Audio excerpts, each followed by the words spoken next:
Hello everyone, this is Monstertaming coming at you with a new video. This time we're going to be doing something a little bit different. I'm going to be ranking the different maps and Kindred traits. Now this is not quite like a tier list, as it's going to be a ranking of the 4, 3, 2, 1, ranking from worst to best. I'm going to be trying to keep my opinion as little as possible. There's going to be times where obviously my opinion is going to shine through, but I'm going to try to just talk about what I genuinely think the philosophy of the game and where the game's uniqueness shines the best. So it will be a little bit subject to your own personal preferences and that way of what you think the game should be. But I will also be talking about things like bugs and just completely objective design flaws that aren't really preferential but just there as a negative. And starting, as you can see in the background, we have none other than Caverns, probably the most infamous map at this point, surpassing even old Riverside. Now, what's wrong with Caverns? The aesthetic has a lot going on. Like, it's obviously up to you whether or not you like it, but it does have a lot going on. There's a bunch of rocks and the arena itself has a lot going on. You can see outside the window and everything. So the aesthetic can very well be appealing if you like this stuff. I personally think the aesthetic's really cool. It's probably my second favorite map aesthetically. But aesthetic does not affect gameplay. The gameplay on this map is universally agreed to be bad. You have very little chance to engage your opponent if they do not want to be engaged. And what I mean by that is how if you have an Avion, you can just fly away. Now, on something like Ruins, the map's small enough, so even if you get Avion and fly away, or Slifer and bounce away, or Shovel it and dig away, you can still catch up pretty easily. As long as you sprint and dash after them, you can catch up before they can really do anything, unless they set it up with maybe some Wicked Thorns or Scorch or Caustic or something like that to try to stop you from following them. You can usually catch up as long as you have a at least decently fast kinfolk or a kinfolk with movement abilities or something like that. The only times you're really ever going to be caught out is if the last kinfolk you have is Salamurder, and at that point you're already in a bad position anyways. Caverns, it's like every kinfolk is Salamurder that is not Avion or Slifer. Like every single kinfolk in the map, like you can't catch them. If you don't have an Avion or a Slifer in your team, and the opponent wants to run to their side of the map, they can pop out a Lumala or Shovelet after running, and then just rest or Angelic Ray, and there's literally nothing you can do about it unless you have one of two very specific kinfolk,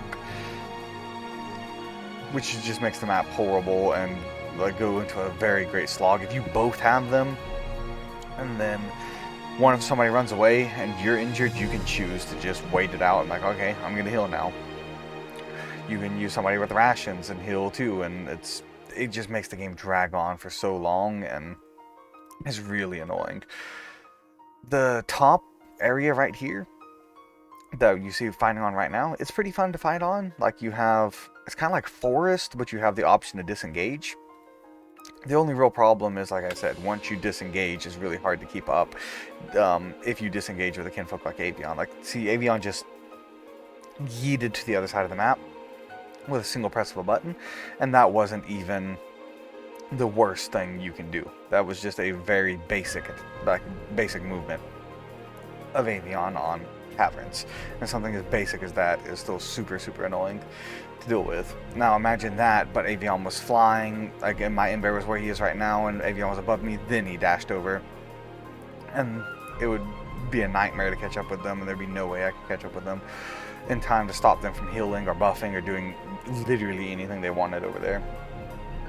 I think that's the biggest issue with Caverns. Now, how could we fix this? There's one way that I think would be simple and easy, that wouldn't require a full redesign of the map, which is adding some stairs that go directly up into the middle, like right in the dead center of the middle arena. Because if you add something like that, then it'll make it a little bit harder.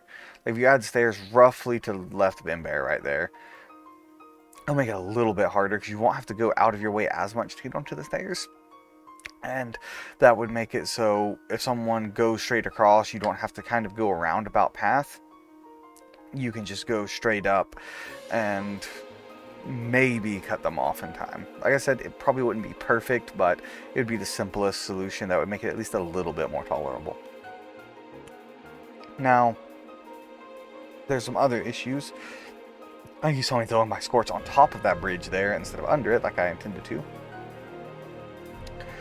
And the shovelet rock slide can hit rocks in weird, awkward places. You saw my quicksand go up on top instead of down below, and that is another huge issue.